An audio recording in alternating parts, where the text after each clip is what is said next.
Good morning, everyone. Welcome to the inaugural program of the three-day international webinar of the Naga Scholars Association. This is not the first international conference of the Naga scholars under the aegis of the NSA, but it's the first in this format. The pandemic has restricted us in many ways, but it has also necessitated the need to explore constructive ways in which we can use technology and continue our collective journey as scholars. And in this journey, sharing our research with our peers from time to time is an indispensable part of learning and self-growth. So welcome. Furthermore, the present format has largely freed the organizers of the financial and logistical hassles that come from organizing a conference physically. It has also facilitated a truly global representation in the conference, as we have speakers from India and abroad confirming their participation without the least hassle. So that is one good thing that has emerged from this situation created by the pandemic. The concept note is very clear that the objective of this conference is to envision a future for the Nagas. And that is the core, that is at the core of the conference. Many of the technical sessions lined up for the next 3 days envision not only robust academic interventions in bringing about radical change for the better in Naga society, but it also contemplates the political class working synergistically and in constructive cooperation with Naga thinkers and academics to maximize the outcome of the collective effort. In this context, the NSA is honored to welcome Sri Nephew Rio, the incumbent Chief Minister of Nagaland, as chief guest of this inaugural program. As head of the representative government in Nagaland, it is a privilege for us to listen to his perspective on the theme of the conference. NSA is also hopeful that the government will be receptive to the suggestions and recommendations that are expected to emerge from the discussions during this 3-day conference. Creating conditions for a better Naga society or a future is a collective responsibility, but the political class have greater responsibility in taking the lead because of the structure of our polity. NSA is also delighted to have Paul Pimamo, Professor Emeritus, Central Washington University, for agreeing to be the keynote speaker today. Professor Pimamo is a Naga, but has lived the majority of his earthly life in the United States. He is no stranger to the NSA and had spoken in the last international conference of the NSA as well. We are pleased to have you in our midst today, Professor, and we are also grateful for your support and passionate engagement with the initiatives of the NSA. Before we go into the program for today, William Arthur Ward once said, "Gratitude can transform common days into thanksgivings, turn routine jobs into joy, and change ordinary opportunities into blessings." Invoking the guidance of the ancestor spirits before any great event is endemic to the Naga society or tradition. But post-Christianity, invoking the blessing of the divine before any event has become the cultural norm. So in keeping with that tradition, the organizers of this conference have selected some lines for invoking the divine's blessing. Please join with me in spirit as I recite them. You may shut your eyes if you wish to. May God bless our work as we pour knowledge into each other's mind. May we grow in wisdom and understanding. May this time together bring positive changes in our world. Amen. I'd like to also mention that the inaugural program is being recorded by Doctors D.K. Long Nathan and Solomon Zinkai. Now, without wasting any more time, I'd like to invite the president of the Naga Scholars Association, Dr. Yuchamo Yantan from the School of Social Sciences, IGNO. Thank you very much, Shelmy.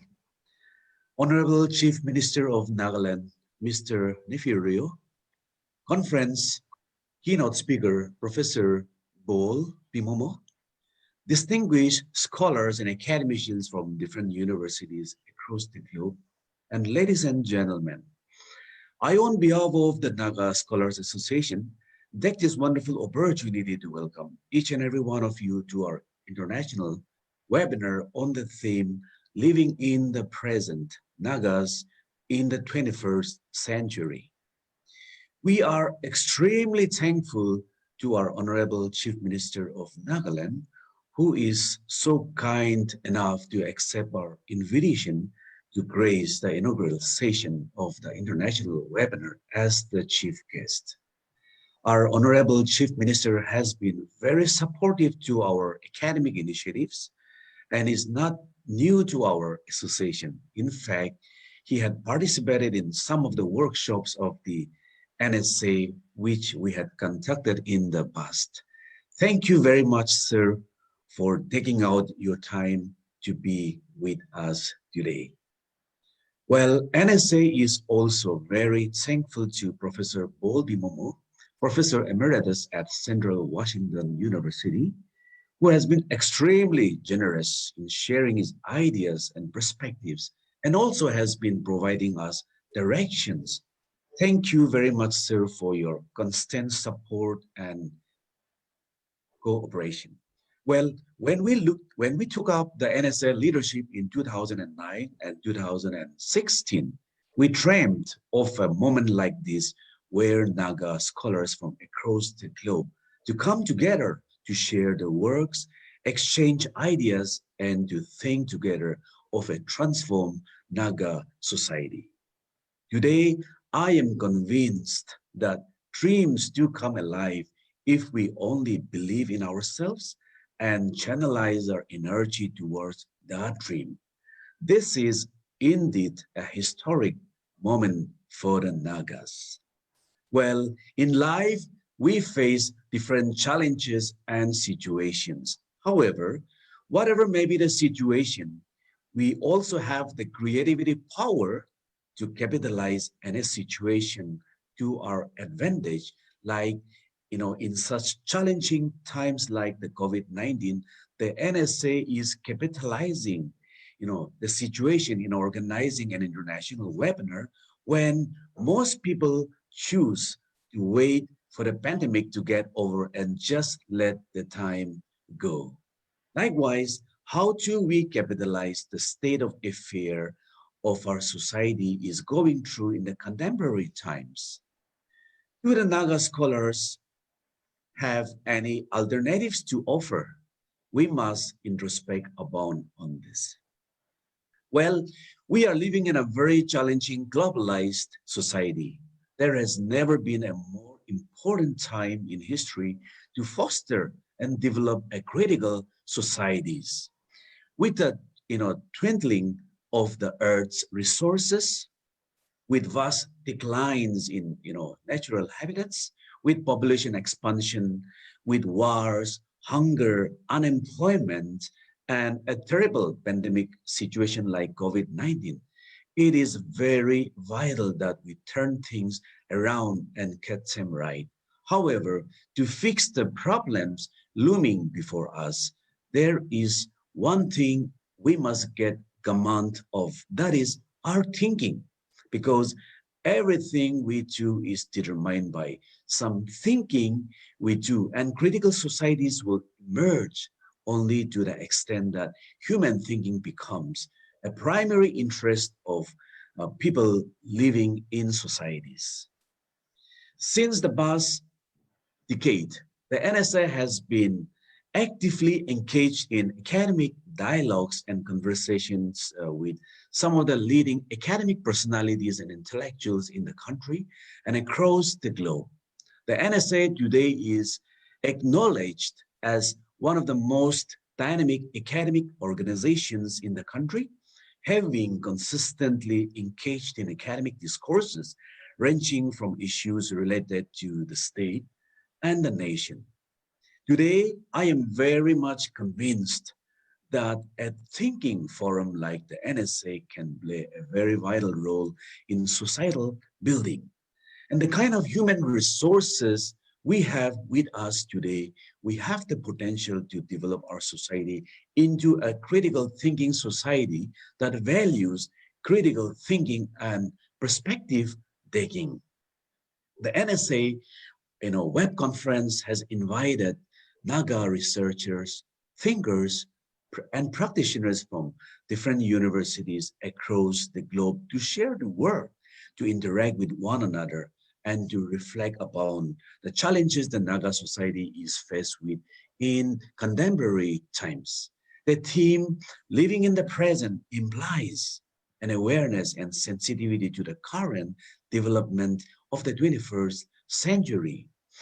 It also means envisioning ways in which constructive dialogues take into consideration ways to reflecting on the past, understanding the present, and working towards a shared future. It is a combination of these two strategies which will equip an indigenous society in transition, like the Naga society, to overcome the challenges we face. Nagas experience globalization and militarization simultaneously. This has meant sorting and coping with constant changes and sorting the changes that impinge upon Naga core values from those that enrich and expand us as a people and coping with the differences that the rapid changes have brought about among us. So, what constitutes a shared Naga identity today? How do we define Naga cultural values? And how do we negotiate from among the rich diversity and of traditions, values we cherish and consider worthy of inculcating in the present and carrying forward into the future? In a similar vein, how do we contextualize and unpack the material and political realities of the present?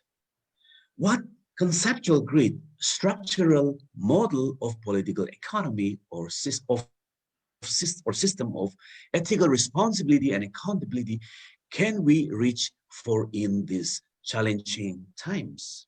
Further, in an age and a world coming from the strains of extreme inequalities and environmental crisis, are there choices for indigenous societies, including the Nagas, other than to join the ranks of a new liberalism's global workforce?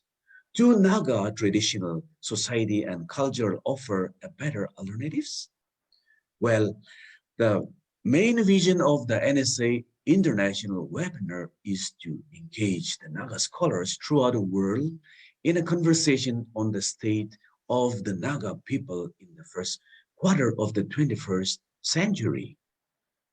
The conference seeks to bring in some of the active scholars and thinkers for a meaningful dialogue with one another in the hopes of bringing interdisciplinary solutions to existing problems and brainstorming innovative pathways to the future.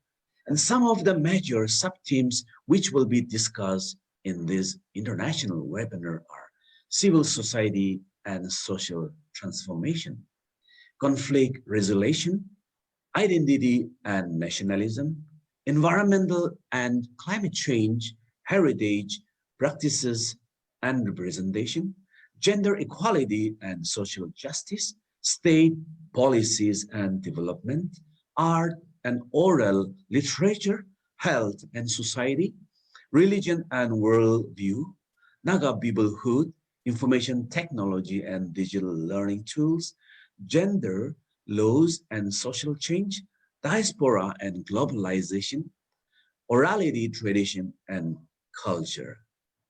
The NSA conference will witness a total number of 64 research papers from different universities and institutions from across the globe. The entire conference is divided into two plenary sessions on civil society and social transformation, gender equality and social justice, and one panel discussion on Naga peoplehood and its challenges. 13 technical sessions where many eminent academicians will be presenting papers and also chairing the sessions, and several Naga Scholars Association members teaching in different universities and institutions will be engaged as session organizers And most importantly, the session will be covered by 31 very prominent and upcoming Naga researchers from some of the leading universities in India as rapporteurs. Well, we are very hopeful that the outcome of this international webinar will give us some directions and help us strengthen our community through dialogues and conversation. I once again thank all the resource persons, session organizers, and rapporteurs for coming forward to make this event a historic one. Thank you very much. Thank you, President, for laying out the theme and sub-themes of the conference, and also for telling us what we expect from this conference, from this dialogue. Thank you very much. Now is the time for the chief guest to take his time and address us, possibly, I think, on the theme. And after that, we would go into the keynote speaker, the keynote for today. So before we go into that, I'd like to now invite the chief guest for today, Sri Nefirio, the Chief Minister of Nagaland, to please take his time.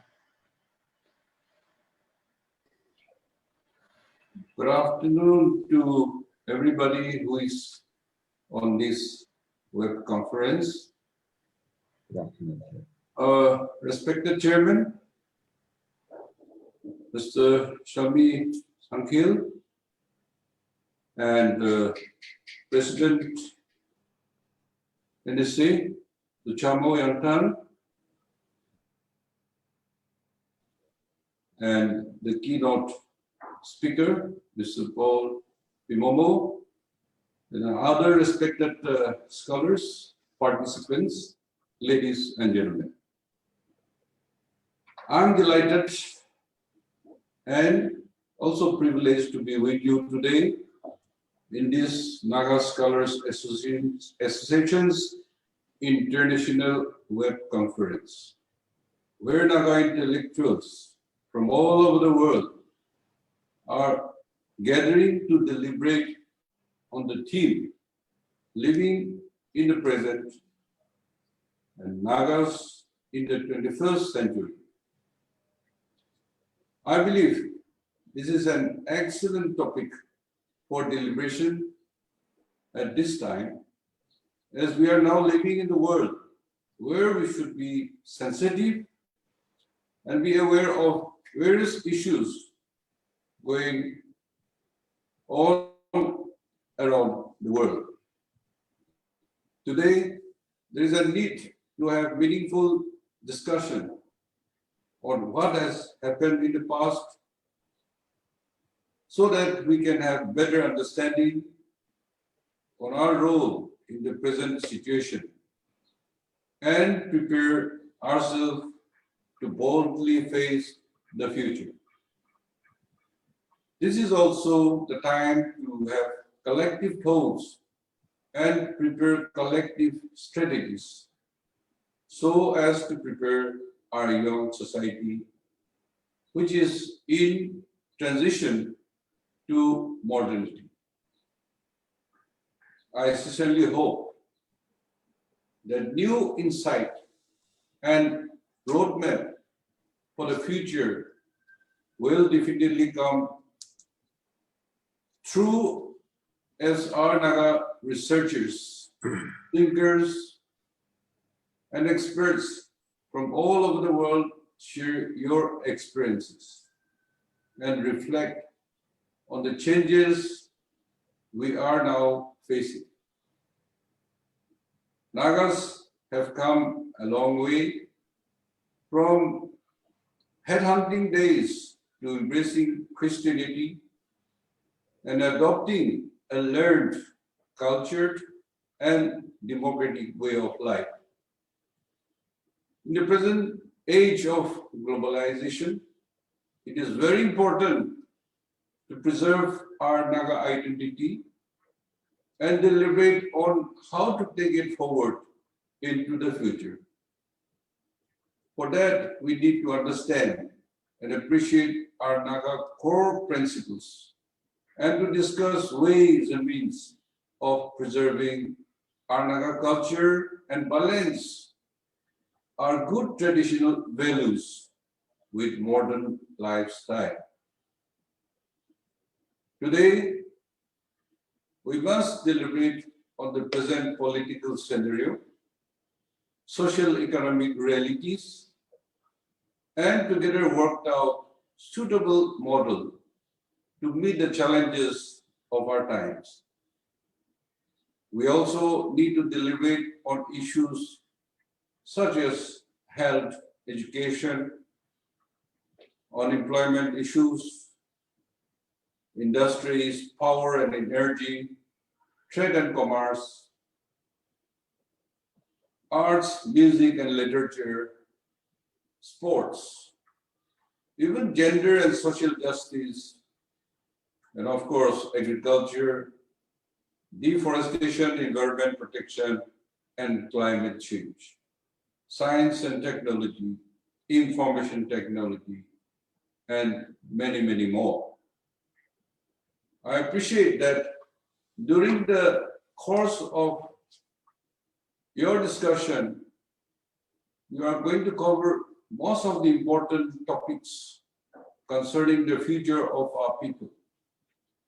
And I'm sure you will be able to find out that in many ways, our Naga culture and tradition system may offer a good solution to the problems being faced by us.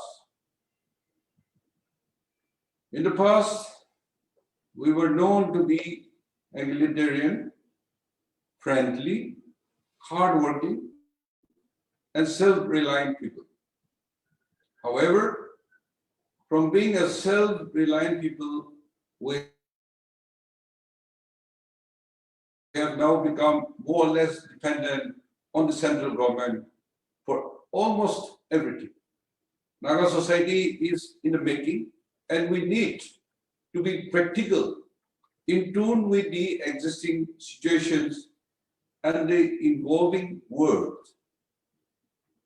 We must excel as leaders, students, farmers, businessmen, entrepreneur, or whatever profession we are in, and move with changing times.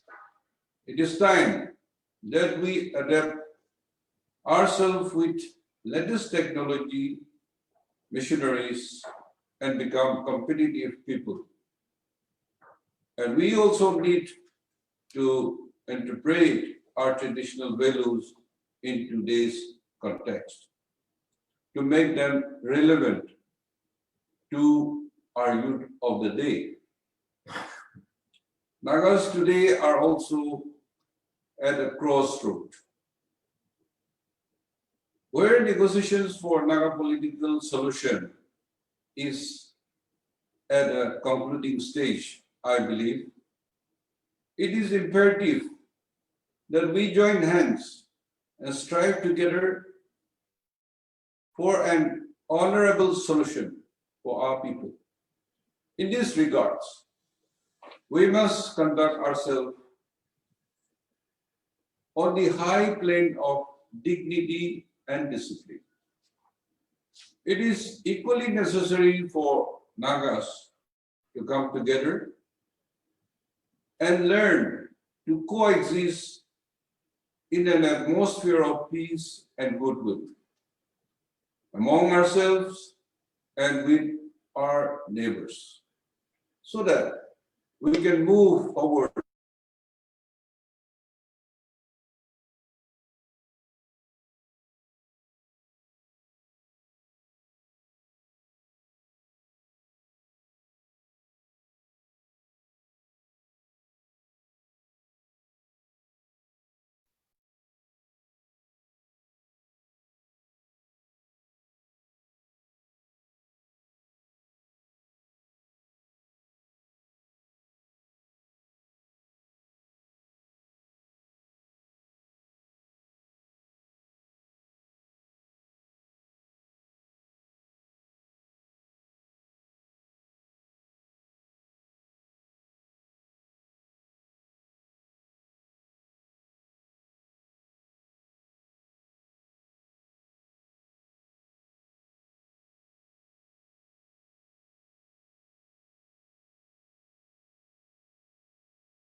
Okay, our Honorable CM is having a little network problem and they are connecting and it'll come back very soon.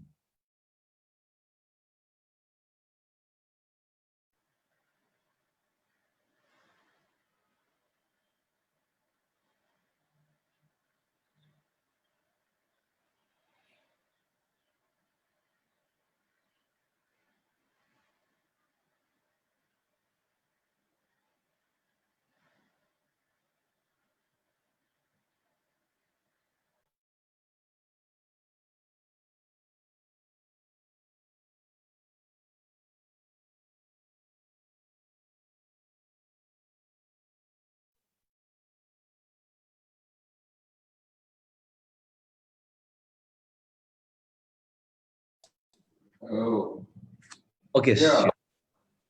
Am I visible? You're both visible and audible, sir. very much. Okay, thank you. Thank you. The need of the hour is to sing our differences and work together. Today, we are administratively divided in different jurisdictions, but I'm confident that the march of democracy will bring us together again. We just have to be patient and continue to strive for oneness, along with a political future as one people. We also have to think about our economy, because today's world, we have to be self-sufficient. One problem we have in our society is with our privilege. Today, we are not used to paying taxes directly or indirectly. To this cannot go on forever, as privileges come with responsibilities. And because we don't pay, we don't understand and know what is economy. We have to learn to give to government in the form of duties and taxes, which in turn can be used for greater good of the people. This change, along with the robust work culture, is extremely crucial for the future of our economy. When we talk about self-sufficient, we often think of self-reliance in material sense. But we must also think of psychological self-reliance. Together, we must formulate new policies and programs. We must see that development works go on and Nagas progress in the right direction. The government of Nagaland is making tremendous efforts to improve the health sector, road, power, education, agri and allied sector, water supply, industrial, science and technologies, etc. And since our effort is being made to reach out to the remotest part of the state, also in the field of arts, music, and sports, the government is doing whatever is possible to nurture talent and offer opportunity to expose young talents to the national as well as international arena. Let me also take this opportunity to tell you how proud I am to see the community efforts made during the COVID-19 pandemic, where innovative ideas were introduced to services provided to the people, in line with the Naga community spirit of helping one another. I'm very much hopeful that Nagas of the 21st century are ready to take on challenges thrown upon us, and that together we will march on as proud, successful people. Let me end my speech with a quote from Winston Churchill,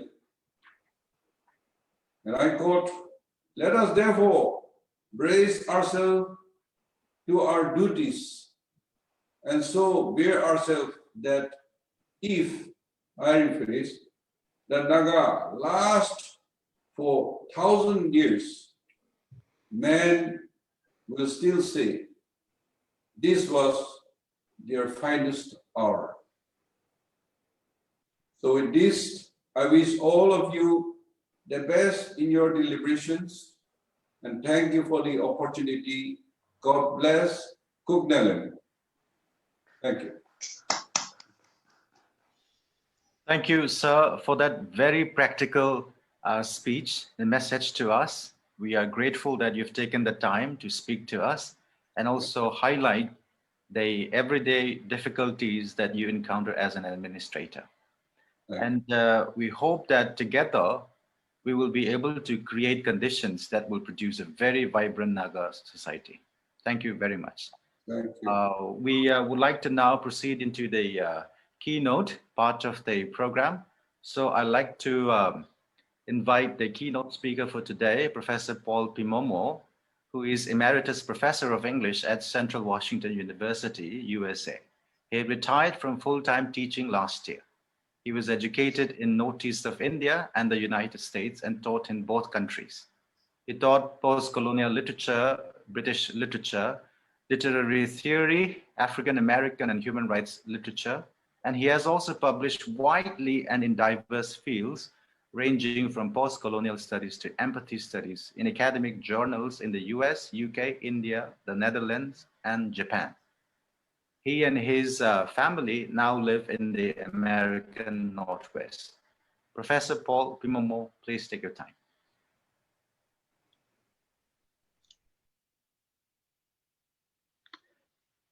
Hello. Yes. You're audible. Yes. Okay. Now, I'm very well. Thank you very much for this opportunity. Can you hear me? I just want to make sure because I can't see myself on the screen. Yes. Okay. All right. Yeah. Okay. So, ladies and gentlemen and fellow Nagas from around the world, the warmest greetings to all of you. I'm delighted to be here. And any one of you could have been here giving this keynote address. So it's a singular honor for me to be invited by the Naga Scholars Association to give this speech. And so I am very, very grateful. And I count it a privilege, although it is humbling, to be on the same virtual global stage with our Honorable Chief Minister, Mr. Nefirio, one of the most illustrious Naga politicians of our time. I have titled my talk, Nagas Living in the Present, Sovereignty as Nation Building. It has three short parts. The first introduces sovereignty as nation building. The middle section makes very brief references to the past, Naga nationalism, and to the present, Naga obsessions. The last section, I expand on nation building, the road ahead or the future. I'm not very sure whether I will have the time to cover all that, but here I go. And I have an epigraph, and this comes from Nikitu Iralu, and I'm quoting, "Sovereignty is the proper growth of a people in all areas of life," end of quote. The theme of this webinar, Living in the Present, enjoins me to talk about the state of Naga people in the present tense, which is impossible to do this year without reference to the highly contested ongoing Indo-Naga peace negotiations. One could offer the still unresolved political problem going back to 1947 as proof of India's lack of geopolitical vision in the region or inability to govern, but we could also talk about the problem as a Naga failure. The mistakes on both sides have accumulated over decades and are intertwined. And they are so intertwined, we could easily think of Indo-Naga relations as an unfortunate marriage with a long history of miscarriages, in which the baby-to-be, Naga sovereignty, has failed to arrive, much to the chagrin of the Nagas and to unrepentant guilt on India's part. This is a tough story to tell, with no winners for now. So, like the typical 21st century Naga, we can reach for a biblical parallel for instruction. This time to King Solomon and the two new mothers, each claiming that the one live baby as hers. For the government of India, baby Naga sovereignty is India's to keep. It is not negotiable. For Nagas, precious sovereignty belongs to us and should be ours for the taking. But because there's no wise King Solomon to adjudicate the Indo-Naga case, Nagas don't get to keep our baby. We must let India raise him for now, while fully knowing sovereignty belongs to us. In real terms then, as of now, it seems Nagas must be content with being an ethnic nation and a people with a unique history, which even India has officially acknowledged. Among the Nagas, however, sovereignty continues to be a major obstacle to unity. So, true to character and form, Nikitiorolu, a Naga elder and Christian Gandhian, has suggested re-examining the concept of sovereignty that Nagas have inherited from the colonial era. He offers a two-pronged approach. First, he argues that Nagas have given everything humanly possible in the circumstances to safeguard our sovereign right.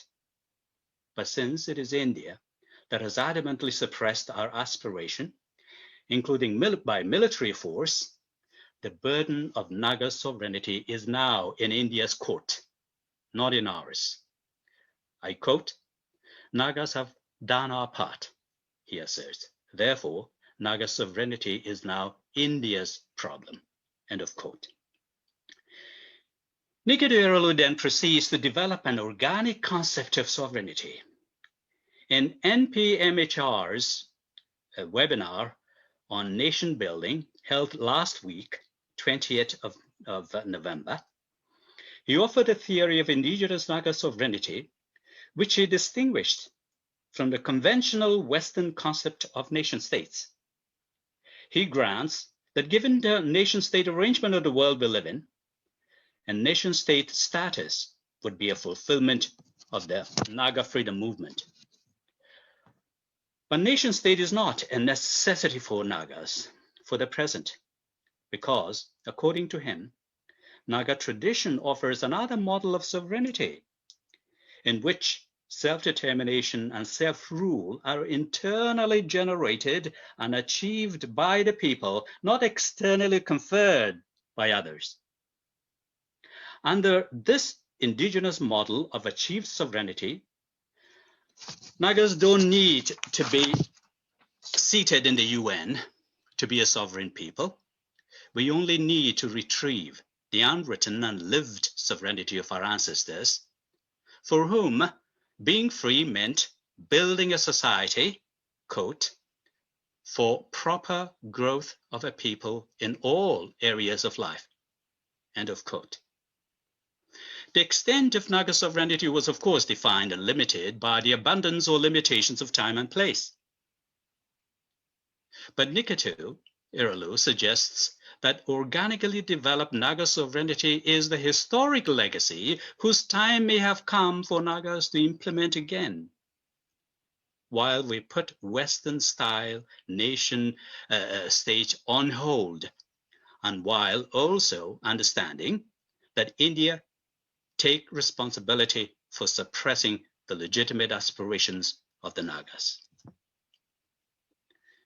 What Irolu's proposition does is split the regimented narrative of Western sovereignty into two modes: the concept of a world divided into sacrosanct juridical nation states and an indigenous practice of transforming a people into a contingent nationhood.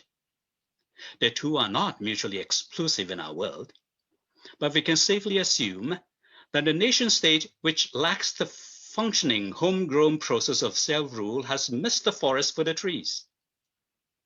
And that is what Irolo warns Nagas against. And this in turn brings up a fundamental political question present-day Nagas must confront. Are Nagas less of a people today because we lack the status of a sovereign nation state? Some will immediately dismiss this as a pointless rhetorical question with a foregone conclusion that Nagas would of course be more of a people with nation state than without. But I think the answer is not that obvious. For one, let's take history. Though Nagas have belonged to one ethnicity for as long back in time as we can go, in reality, that is, historically speaking, we never had a reason to organize ourselves into one administrative nation. It was our resistance to colonial rule that first engendered the idea of an organized Naga nationhood. Until then, the scores of self-governing and loosely connected, sometimes contentious Naga groups lived in the contiguous areas across two countries we live in today. And as of now, our first and only attempt at inclusive and unified peoplehood through the freedom movement has failed. The failure does not, of course, erase our common ethnic identity.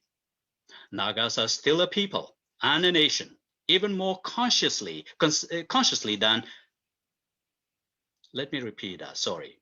Nagas are still a people and a nation, even more consciously so than we were before the national movement. So the idea that Nagas are a lesser people today than we should be simply because we don't have a nation state with a seat in the UN is wrong. Anthropologically and historically speaking, it is wrong. And more significantly, politically self-defeating, especially at this time. For Nagas then, Western-style conferred sovereignty has only been an idea, a costly idea, and an unfulfilled dream, which we are not about to dismiss just yet. But a more realistic and practical approach to Naga sovereignty would be contingent on reality, one that will arise from the process of nation building among ourselves, or what the Ketuirolo calls sovereignty that is dedicated to the proper growth of a people in all areas of life, which we have yet to build. In other words, the way forward for us lies in implementing indigenous Naga sovereignty with what we have, where we are, and what we may be together as a people. For starters, it should be possible for us to agree on two things. First, stop arguing about conferred nation-state status because we don't have a choice at this time. It is not available. And we should certainly not kill one another because we disagree on how to get there.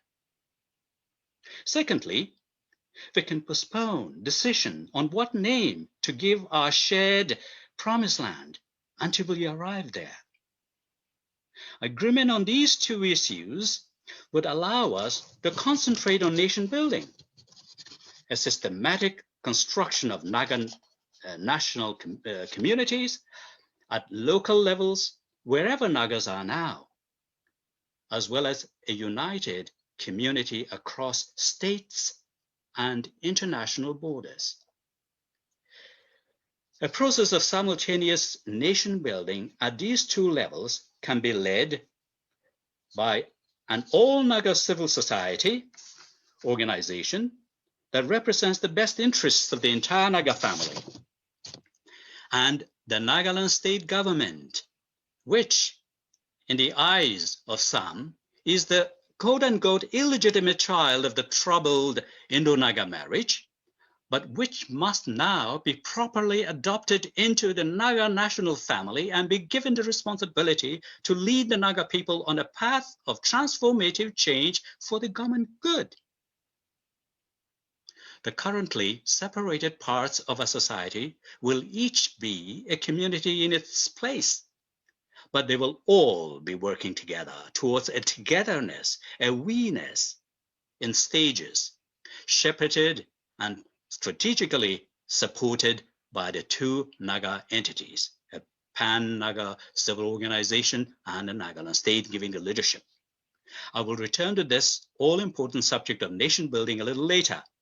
But first, a word about Naga nationalism that has brought us to this moment in our history. I'm going to talk about Naga nationalism and obsessive culture. Scholars of nationalism have tried to identify and group nationalisms into types. In a recent study, Nationalism, A Short History, Leah Greenfeld comes up with 3 categories: Anglo-American, French, and Russian. This is not a session for parsing Naga nationalism, but studies like Greenfeld's allow us to see that Naga nationalism has no clear pedigree.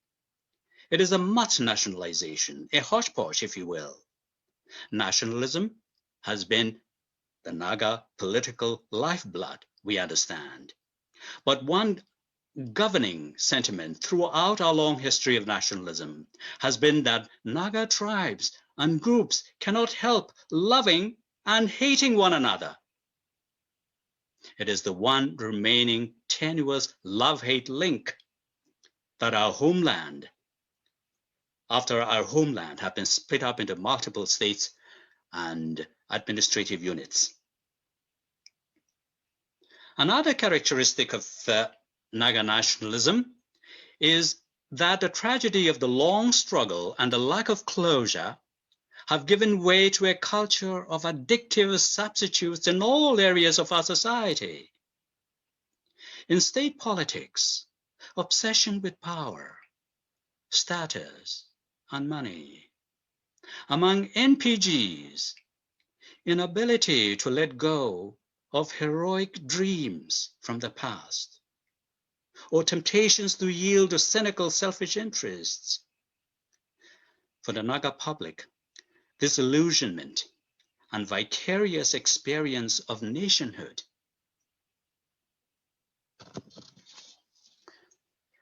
and for the Naga public, a vicarious experience of nationhood that we earn but lack in reality. One hopes to be wrong in this case, but I think the decades of deep socio-political problems have engendered in Nagas cult-like ideological tendencies, divisions, and pathologies, whether they be in politics, intertribal relations, or religion, leading to states of emotional dependency, perhaps even of mental and physical addiction. Like other peoples of the world, Nagas have long wanted to live in the land that nature placed us together in peace and in collaboration with our neighbors, including India. But we have been denied the chance.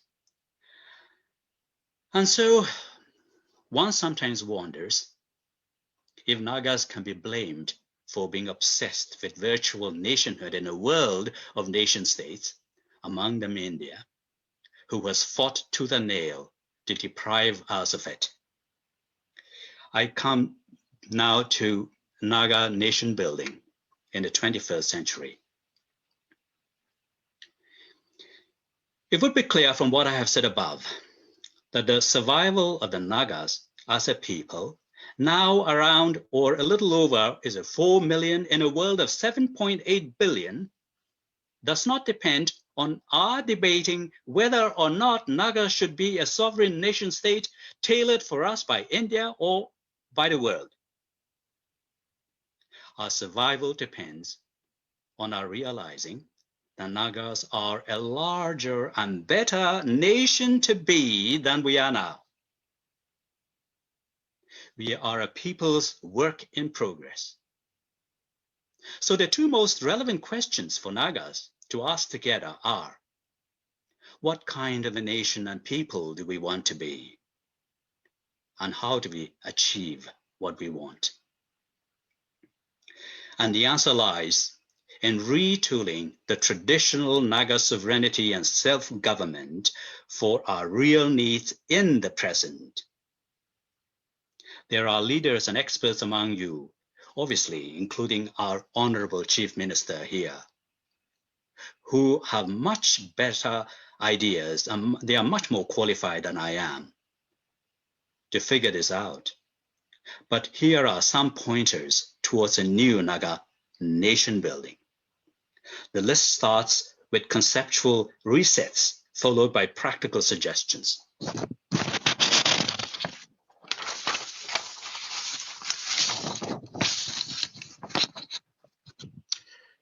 The first reset. Reset Naga society from nationalism to nation building along communitarian lines practiced by our ancestors that Nikachirolo has identified as indigenous Naga sovereignty. 2. Reset the concept of leadership from power and elite-centered careers to leadership for the common good. 3.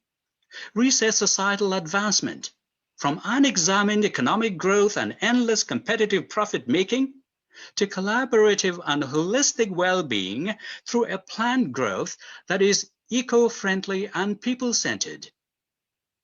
4. Reconstitute an all-Naga civil society, a body to function as socio-cultural morung across state and national borders. This umbrella body will provide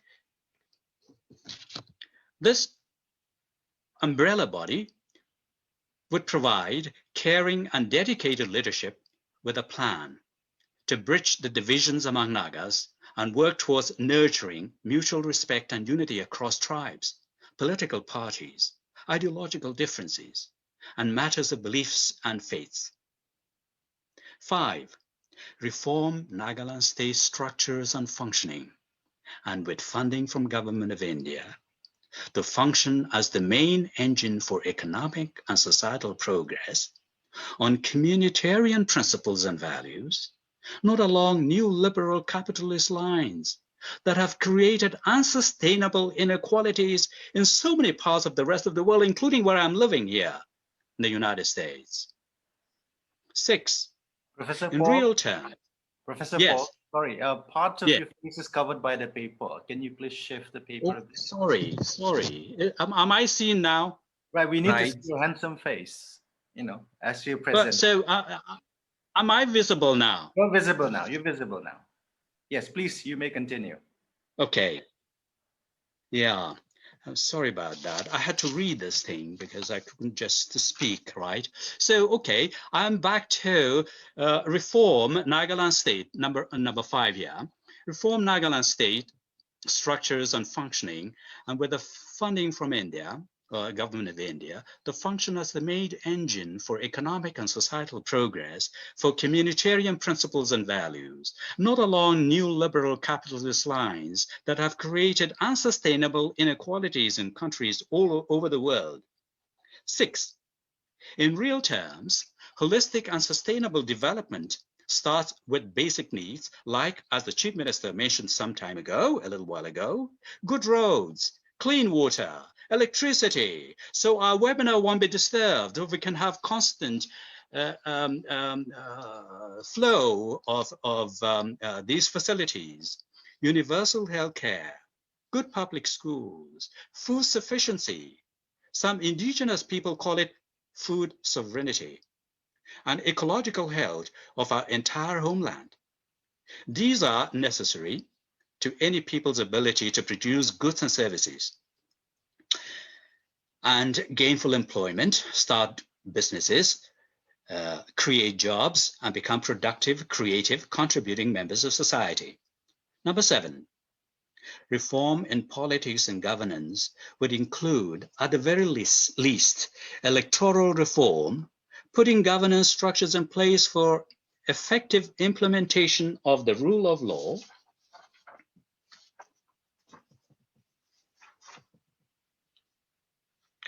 inculcating a culture of professionalism, justice and fair play, instituting an independent, non-partisan professional accounting agency to monitor how public funds are spent, to hold departments and individuals accountable. The public accounting agency would have enforceable auditing, evaluative, and investigative powers. Government apparatuses would be retooled to service and resources should be directed or geared to community and village-based nation building.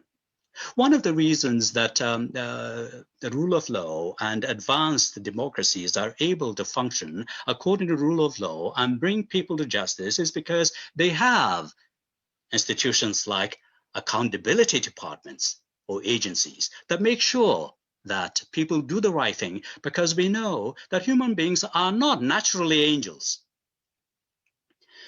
Number 8, public networking strategies would be developed by the Pan-Naga body and state government for collaborating with all Naga local governments, councils, and organizations, and for entering into and expanding on mutually beneficial collaboration with states in the region, as well as states across India and Myanmar, and for connecting with indigenous peoples around the world to safeguard human and environmental rights and promote cultural diversity. Number 9, in the cultural sphere, since we call ourselves a people, Nagas have got to learn more about one another in order to dialogue and for greater understanding. We could do this by working on what some historians and social scientists have suggested. Things like retrieving and assembling our oral cultures and traditions, writing, performing, and enacting in multimodal ways our lives and stories, successes as well as failures, including stories of our struggles for self-determination, because the self-determination story is very diverse. It's not just one unified story. Essentially then, Naga peoplehood and society in the 21st century would combine the best community values of traditional Naga life with efficient modern governance structures, namely a democratic communitarian society. You may have noticed that I have mentioned communitarian several times because I think that is the genius of our people, the traditions, a communitarian society and village, and we need to bring it back at a larger scale in modern ways and so on and so forth. The name of this serious and joyful work is nation building or patriotism, past sexism, tribalism, and bigotry, especially at a time when significant parts of the world are being plagued by a return to white nationalism in parts of Europe and the United States, and religious nationalism around the world, including Hindutva in India, as you very well know.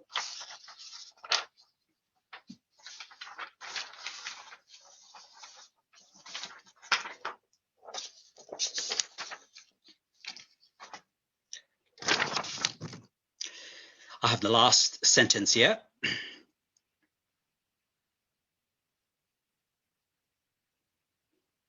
Okay, the last paragraph.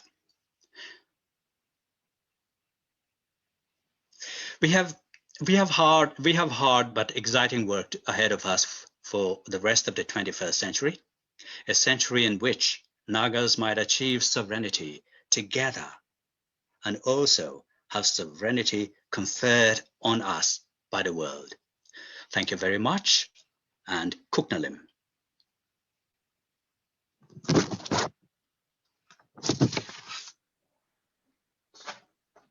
Thank you, Professor Paul Pimamo, for the very engaging and insightful presentation. I am reminded of what Salman Rushdie said in The Imaginary Homelands, when he talked of the virtue of distance. He said how staying away from home provides the much needed perspective to look at things more objectively. NSA is grateful to you for the insightful presentation, and I hope the technical sessions to come today and in the next 2 days will be able to touch and dwell on some of the points you have suggested. Thank you very much. And I'd like to now we come to the close of the inaugural session. I'd like to invite Dr. Atiko Kaisa, who teaches sociology of media in the School of Social Sciences, Jamia Millia Islamia, Delhi, and who is also the co-convener of the International.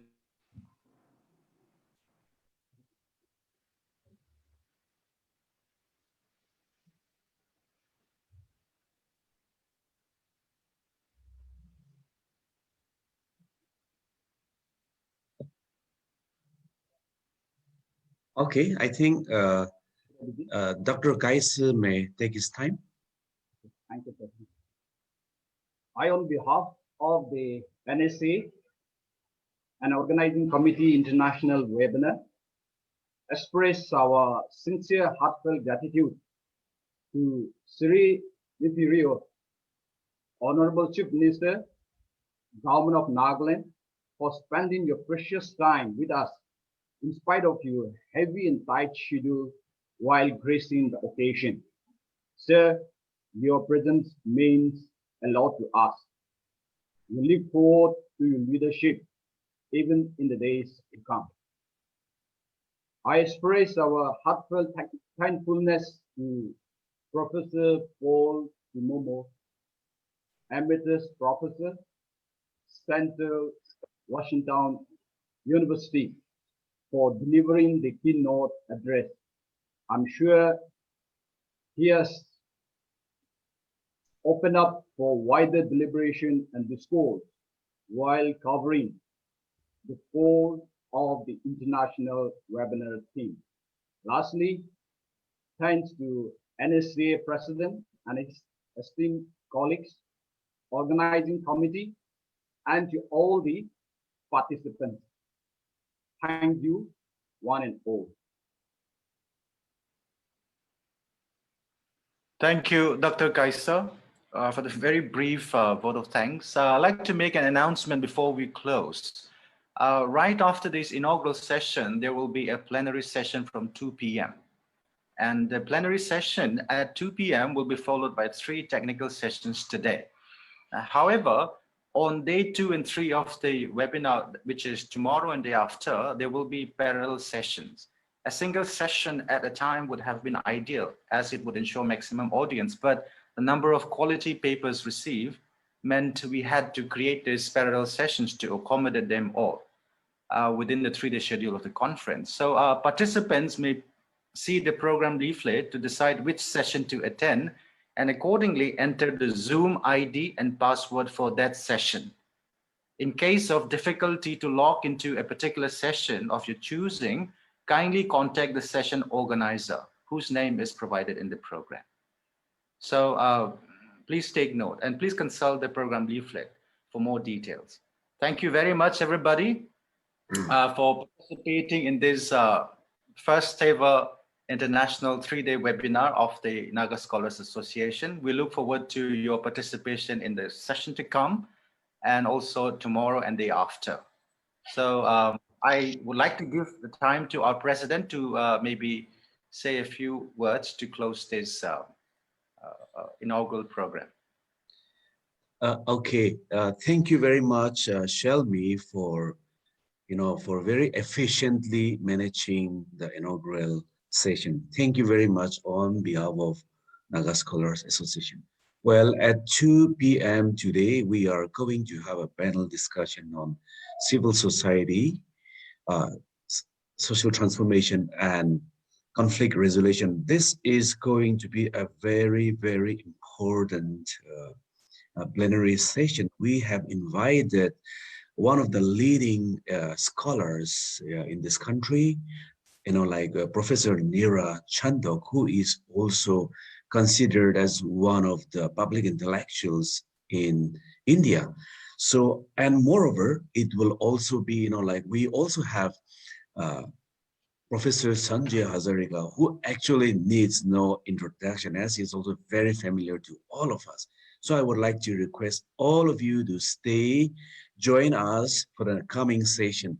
This particular link will not, it will go on live, like started at 11:30 till 9 p.m. This live setting will go on for today. So today we are having on a single link.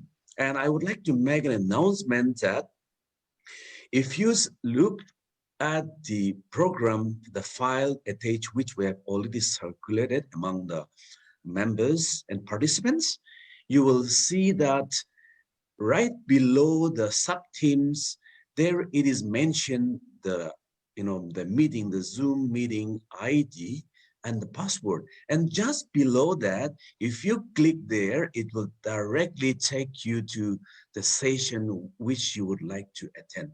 So please see that. I also would like to apologize something which we have overlooked. That is on date 28, there is a little typing mistake which we will rectify tonight, and it will be recirculated. But do not get confused. Please make sure that you go through the file attached. You make sure that when you look at the sub-theme, below it is mentioned the meeting ID, the password, and below there, the link is also being attached. So when you click there, it will directly take you to any session that you would like to attend. So with this, I would like to end, and I would like to thank all of you for taking out your time and joining us. And please do not fail to attend the coming session, especially the immediate session which we are having now. Professor Neera Chandok and Sanjay Hazarika on civil society, social transformation, and conflict resolution, a panel, a plenary session. Thank you very much.